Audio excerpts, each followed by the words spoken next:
heard you say that what we have today is a church of biological mysticism, with the medical doctors being the priests. The high priest in the church.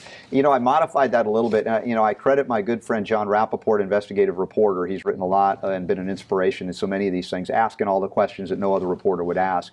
And I now liken it to the church of pharmaceutical mysticism, really, because biological, they don't even honor the biology that they claim to know. But pharmaceutical mysticism, yeah, the magic pill, right?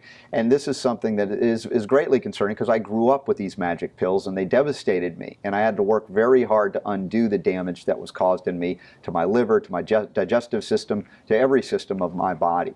So the other aspect of this, which is very controversial, although we do cover it, is vaccination.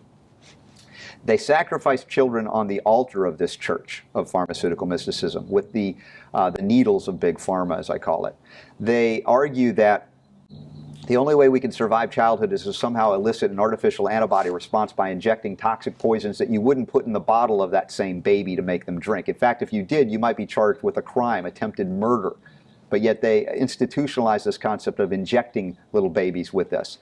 And so this is really, it's a cult. It's a dangerous death cult, allopathic medicine. Now, that's not to say they're not good at putting Humpty Dumpty back together again. That is where they excel, emergency trauma medicine. I don't take anything away from them in that regard in their skill. But when it comes to managing chronic diseases that they create, it is an absolute disaster. And you want to get out of it. We need to get out of it if we're going to not only heal cancer, really, but prevent it from ever having to happen. And it doesn't have to happen.